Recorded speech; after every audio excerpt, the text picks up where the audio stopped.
Atletico Madrid take on Real Madrid in the second leg of their UEFA Champions League round of 16 tie. What a game this promises to be. Red hot atmosphere, I'm sure, expected at the Wanda Metropolitano. Kweku, you watched the first game between these two sides.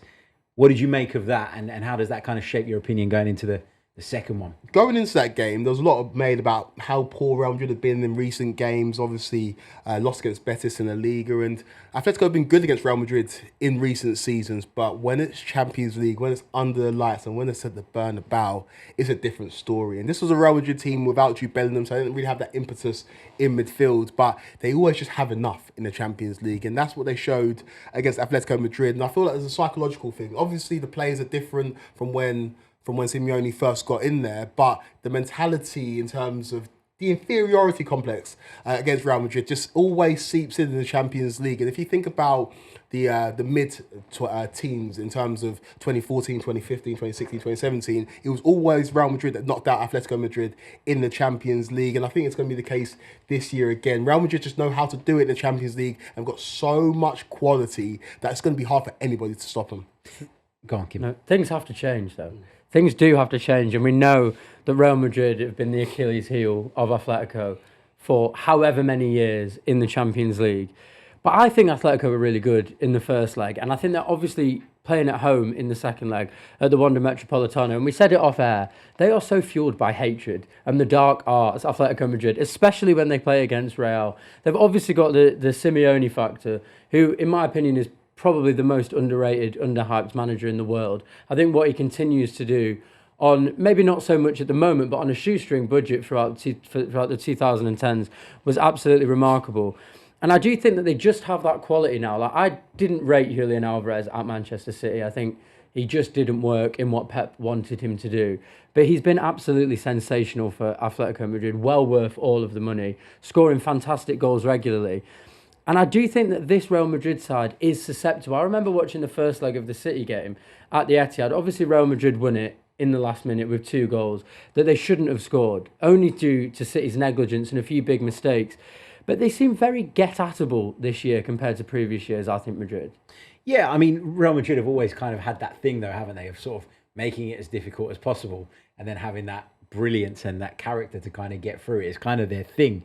But I just wonder, Kweku, the fact that Atletico kind of need to go chasing a little bit in this one. I know they're at home and I know they've got that advantage. And although I'm sure he would never admit it publicly, to go to the Bernabeu and only lose by 1, Simeone quietly, I think, will be quite content with that.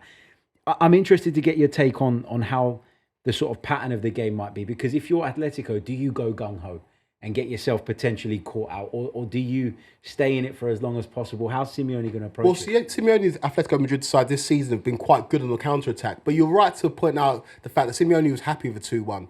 When Real Madrid scored, about 5 minutes later, he made a defensive substitution and moved to 5 at the back. And so he was happy with that result because you know you can get turned over at the Bernabeu. You've seen it. Yeah. It's a tough place to go, the most difficult place to go in the Champions League. I think they'll have to go for it, though, because Real Madrid have got so much quality that either Bellingham or Vinicius or Rodrigo or Mbappe are going to come to the fore and going to score a goal. So if you're Atletico, you know you have to score at least 2 goals in the game to get a result. And I just look at this Real Madrid team without without a Bellingham last week. They lacked that drive from midfield. He's back with a point to prove.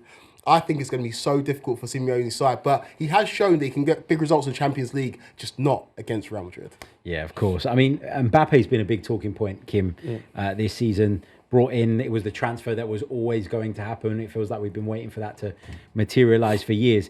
And there have been some sort of suggestions that he hasn't done that well at Real Madrid, but he certainly picked up in his form. And as a City fan, you'd have experienced that firsthand recently. Yeah, I mean, I think that hat-trick against City was a bit of a turning point, if the point needed to be turned anyway, to be honest. I think people like to just have negative opinions about players and they like to create narratives. And because he wasn't scoring 2 or 3 goals in every single game when he just joined the club, people were calling him a failure and saying it's not going to work. It was obviously going to work and it is now working. I think when you join Real Madrid, no matter where you've been before, no matter if you've won the World Cup as a really young player, no matter if you've cost 220 million to join your club in France, there's still a huge expectation when you put on that white shirt. And he obviously suffered that a little bit, especially considering the fact that they don't really have a substitute striker. It's basically just him, and he has to perform and he has to get goals. So when he isn't, it's obviously a bit more glaringly obvious. But the way he's performed over the last few weeks and what he did to City was ridiculous. And that's why when you look at how Atletico can go into this game, you think, well, they can go on the counter-attack and they can try and put five at the back and they can try and stifle Madrid and they can try and take all of the air and all of the pressure out of the game.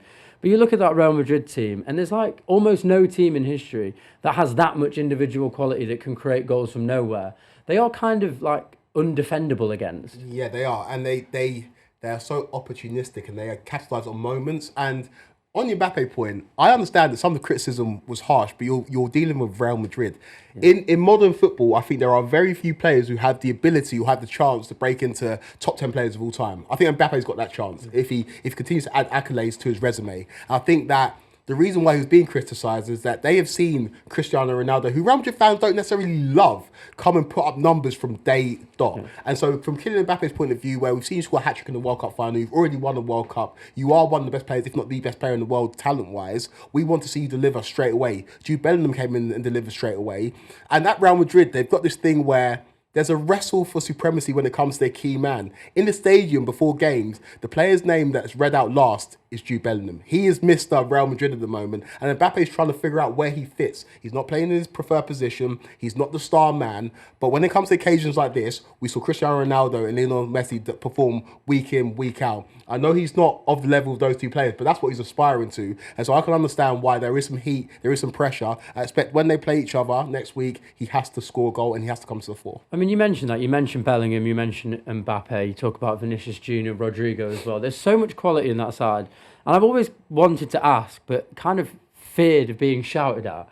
Is the Real Madrid manager's job not that difficult? And I only say that because when they win games in the manner that they do, it seems to be almost just individual quality every single time, rather than an obsession with tactics. Has Ancelotti found a way where he actually can take a little bit of a step back and let his players play in the way that they want to? Or is there a lot more going on behind the scenes than we probably don't realise? I think it's a different job, but it's an equally as difficult one as any other job in world football. I think for me, the pressure that you are under as Real Madrid boss is immense. I don't think you'd be under that level of scrutiny anywhere else. But on top of that, I think there's a real skill to finding balance in a team and to finding a way of extracting that individual brilliance out of all of those players. Because I don't look at that team and go, well, Mbappe's kind of the star of the show now, and so Vinicius Junior's dropped off. Or Mbappe's come in and Bellingham's dropped off. He finds a way, Carlo Ancelotti, of getting the maximum out of everybody. And that comes down to, for me, A, knowing your football, which obviously Carlo Ancelotti does, but B, having that ability to get people to follow you and having that man management on point. And I think he's got that. I think he's got that in an abundance. Yeah, when it comes to situational management, Carlo Ancelotti speaks about himself, scarred from Istanbul. And so in terms of the way that he converses with his players, not just at halftime, but throughout the game, it's not an overload of information because he's always got the keys to the Ferrari. He's always got the best teams in the world. And that Milan side was, I think, arguably as talented as this Real Madrid side in terms of the personnel that they had.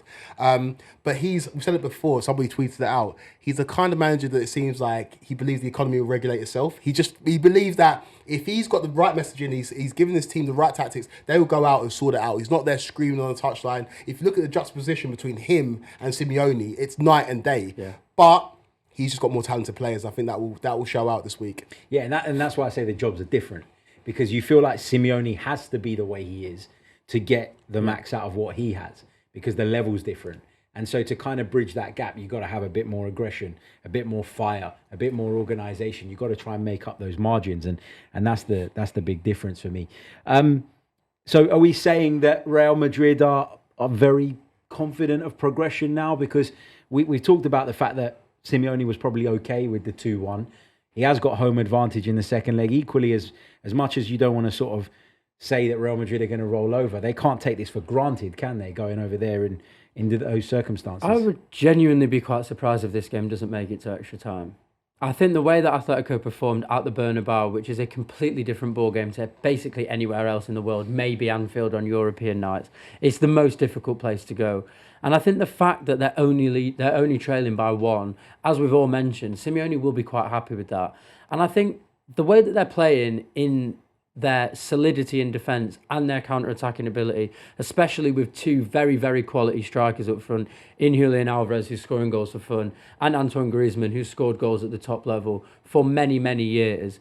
I do actually genuinely fancy them to, at the end of 90 minutes, be 1 goal up. Now, what happens in extra time is usually favoured towards Real Madrid because they have the mentality and they have the bottle. So I think Madrid are favourites to go through, but I think in the 90 minutes, I genuinely think that Atletico will win the game.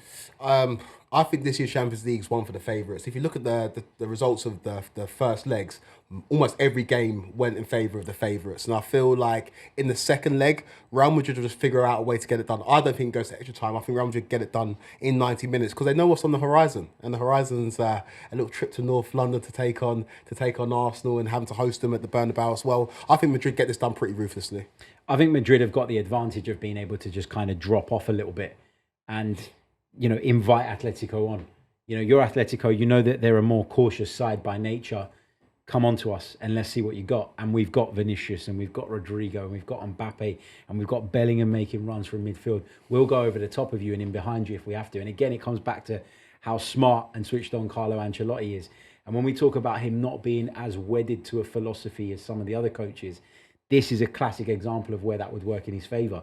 Because if Real Madrid sit off and just say, go on then, and we're going to play on the break, at some point, Atleti have to take risks. And you talked about Real Madrid being opportunists. Those opportunities will present themselves at some point when Simeone has to take the handbrake off, because ultimately, as much as they'll be semi-content with where the scoreline is now, they are losing. They are losing the tie as it stands. Let's get score predictions then. We'll do 90-minute predictions, and if you think it's going to go extra time, where do you think it'll go after that, Kweku? I think Real Madrid win this tie.